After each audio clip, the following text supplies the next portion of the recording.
Raft. There's a lot of cool things about Raft. You're in an ocean, there's a shark that always wants to kill you, and you discover a whole lot of cool things as you journey along. But there's a whole lot of things that Raft doesn't tell you about. So in this video, this is 5 things that Raft doesn't tell you. By the way, if you like the content, please be sure to give it a like or maybe a sub. Anything that helps. We're trying to get discovered and want to do this with you. All right, back to it. Okay, so first things first, when you drop into Raft, there is no tutorial. Now, if there is any, it's in this little book, and this is all you get. And so right when you drop into the game, this little itty bitty raft is all you're gonna get. So it doesn't explain anything to you. You just load in with a hook, your raft, and you're just curious, looking around. So what's down here? Yeah, there's our friend right down there who wants to kill us. And so the game doesn't really teach you anything. So number 5, something that the game doesn't really tell you is that if your raft gets destroyed, it's just 100% game over. If you let the shark eat the raft entirely, you won't be able to build a new raft at all. So let me show you what I mean. So in a few minutes, we'll be hucking along, bringing in some fun things, nickel and diming our way to victory with our little itty bitty hook. So right here, as you can see, the shark starts eating your stuff, but suddenly you look around and then your raft is gone.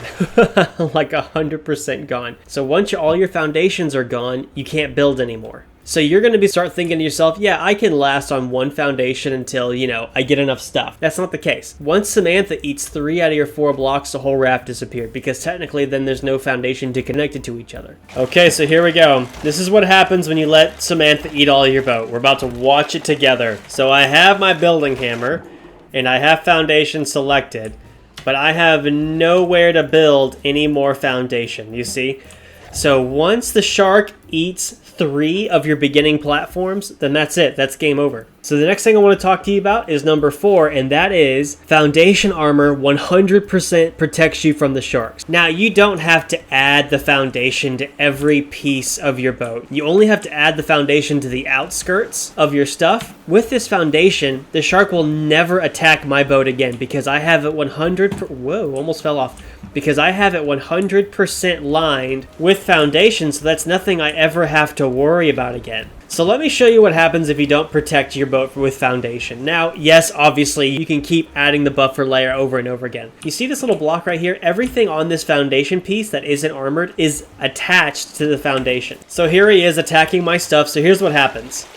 Everything connected to that foundation piece is just gone, just like that. So essentially, if you don't have a buffer zone surrounding your boat to protect the centerpiece, whatever the shark attacks is going to get deleted like that. The next thing I want to talk to you about is number 3, keep your animal heads. So let's pretend you just killed the shark, okay? And you decided to go down there and pick up all the fun meat that he has to offer, which is really good food, by the way. Be sure to always keep your animal heads. And let me tell you why. Because eventually you'll get to the point of the game where you'll be able to refine biodiesel. And this is a tank holder right here. What this refiner does is if you look down here, you'll be able to refine biofuel. Biofuel requires 2 things: raw food and honey. But it also accepts another thing that it doesn't even tell you about, which it accepts shark heads and any animal heads. You can put every single animal head in there that you have, and it can be refined as biodiesel, and that'll save you so much time, because you're not going to eat those heads anyways. And so let's talk about another one, which is number 2, throw away your blueprints. Once you read a blueprint, it'll automatically be saved in your research table. So you don't have to worry about wasting inventory just holding all these blueprints that you got. Once you read the blueprint, you don't have to save it, just do this. Just throw it back in the ocean. Just litter a little bit more.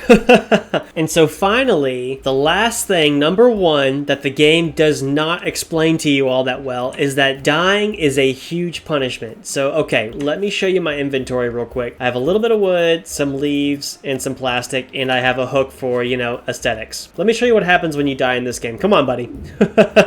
You can probably relate to this super easily. All right, so when you die in this game, you can respawn, but it's going to cost 2/3 of your inventory. So when you die in this game, you're going to lose 2/3 of your inventory. And let me tell you something, that is a huge punishment for dying. When you go onto an island or when you continue this story, just be sure to keep your important things in a chest somewhere, so that way when you die, let's go ahead and hit respawn. Let me show you a little before and after. So this is my wood. I lost a little bit of everything just there, which is an absolute huge punishment. And so that's it for now. Thank you so much for watching. I hope you enjoyed the list of things that Raft doesn't tell you.